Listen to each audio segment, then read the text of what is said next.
Nós voltamos a falar sobre o atentado contra o jovem Guilherme. Isso aconteceu em 2021 no bairro Campo Comprido, aqui na capital. O carro do Guilherme foi metralhado. Dos 10 tiros, 8 acertaram o rapaz. Deixa eu conversar aqui com a Bruna. O que nós temos de novidade passado tanto este tempo? Mais de 2 anos, Bruna. É bem isso que o Cidade Alerta foi atrás, viu, Paulo Gomes? Porque essa história já mostramos aqui algumas vezes no Cidade Alerta. Foi um caso muito chocante, né? Esse menino, esse jovem, quase realmente morreu depois de lutar pela vida na UTI. Conseguiu escapar, ainda está lutando realmente aí com reabilitação e tudo mais. Só que faz 2 anos que o crime aconteceu. E o que acontece? Há mais dúvidas do que respostas para esse caso. A gente vai agora, então, assistir a reportagem que nós preparamos. Abriu. Aí, 6. Isso, sem conversa. Essas imagens foram divulgadas pelos pais de Guilherme Grabaski. Faz 2 anos que ele viveu o pior dia da vida dele e ainda se recupera dos 8 tiros. Ele anda, né, mas ele anda puxando um pouco a perna. Ele tem uma dificuldade na fala, porque foi a área que foi atingida, né? Diante ao que ele viveu, né, com esse atentado, ele está muito bem, né? Mas mediante ao que o Guilherme era, ele ainda está em recuperação. Dia 6 de abril de 2021. As imagens mostram Guilherme Grabaski, então com 24 anos, saindo do trabalho que ficava no bairro Campo Comprido, em Curitiba. O jovem deixa a empresa perto das 7h15 da noite. Ele dirigia esse Audi branco. É perseguido por um carro Etios vermelho e aproximadamente 10 minutos depois, 7h25 da noite, o carro é atingido. Foram 10 tiros, 8 acertaram Guilherme. À época do crime, Guilherme trabalhava como CEO, gerente de tecnologia da empresa de criptomoedas de Francisley Valdevino da Silva, o Francis, conhecido como o Sheik dos Bitcoins. Acontece que, na época, Francis ainda não era investigado pela Polícia Federal. O Guilherme sabia que, de alguma forma, a atividade poderia ser ilícita ou não? Não, até porque ele também é um cliente. Foi uma surpresa muito grande para o Guilherme, inclusive, né, quando começou a aparecer essas questões do Francis, dos problemas dele, de ele não estar pagando as pessoas. Isso magoou muito o Guilherme, porque eles acreditaram tanto, né, eles viveram tanto juntamente com o Francis, que para eles realmente foi uma surpresa, uma triste surpresa. No ano passado, Francis foi preso em uma operação da Polícia Federal. Ele é apontado como chefe de um esquema fraudulento e bilionário envolvendo criptomoedas. A polícia chegou na casa às 6 da manhã. Polícia Federal! Polícia Federal! Polícia Federal! Polícia! Polícia! Polícia Federal! Para a família de Guilherme, o crime está ligado ao trabalho dele.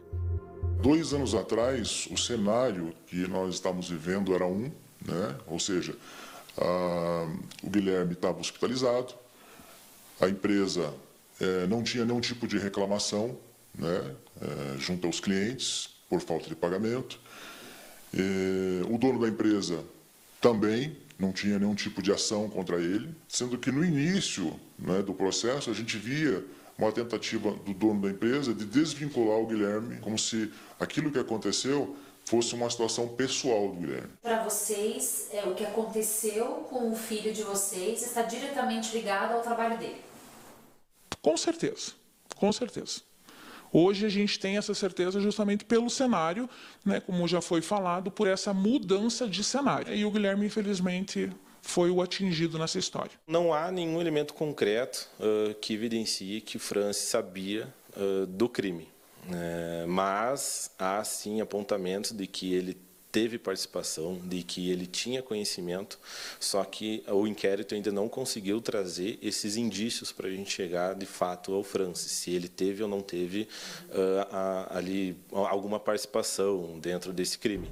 Depois de ser preso, Francis prestou depoimento à polícia sobre a tentativa de homicídio de Guilherme e sobre a suspeita da motivação do crime. O Guilherme conversou numa roda de amigos, descobriu que estava tendo furos dentro da empresa, ele estava desconfiado de algumas pessoas, de algumas situações, isso em 2021, dias antes do acontecido dele, e que ele não sabia como conversar e falar para mim. Não comentou comigo nada, tanto que eu fiquei sabendo somente agora. Nós descobrimos vários furos e nós vamos fornecer todos os dados precisos dessa auditoria, que pode ser que tenha a ver a tentativa de homicídio, E o Guilherme, ele era muito fiel a mim, fiel à empresa.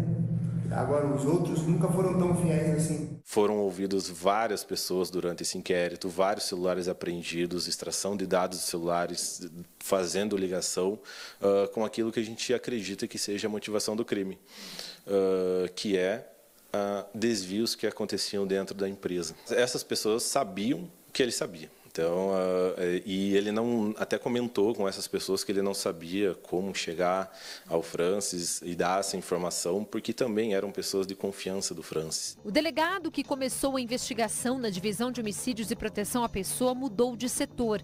Agora, o caso é conduzido pelo delegado Diego Valim. A polícia acredita nessa linha também? Eu vi que na época tinham 2 linhas de investigação tocadas pela equipe de investigação junto com o delegado titular. Uma linha de investigação, então, era desse sentido, relacionado a ele poder ter descoberto alguma coisa dentro da empresa, e tinha outra porque muitos clientes da empresa foram lesados financeiramente também. Então, eram essas 2 linhas de investigação que vinham sendo adotadas ali pela equipe e vinham sendo investigadas. 2 anos após o crime e até agora apenas um suspeito foi preso, Lucas Sena. Ele seria o dono do carro que foi comprado por R$ 1.500 e repassado à dupla que perseguiu e atirou em Guilherme. Acontece que Lucas Sena já foi solto. É de suma importância essa palavra dele, porque nada melhor do que a própria vítima para esclarecer os fatos e a gente tentar entender a motivação do crime. Então, um dos passos, analisando o inquérito, foi determinar a equipe que realizasse a intimação pessoal dele, para que ele venha até a delegacia, para a gente poder colher esse depoimento formal dele. Existem aí mandantes, existem executores, existem pessoas que auxiliaram de alguma forma, Existe também algo que é a motivação do crime e existe o alvo. Então, a gente também, com o passar do tempo, observou isso. Existe uma motivação no crime. E essa motivação não era o Guilherme. O Guilherme era o alvo. O Guilherme era alvo porque ele era vulnerável. Meu filho, ele está buscando ficar bem a cada dia. Então, assim, pessoas que fizeram isso estão vivendo suas vidas, estão andando, estão provavelmente trabalhando, fazendo alguma coisa. E ele foi paralisado. Mas gostaríamos que, de fato, essa justiça fosse feita.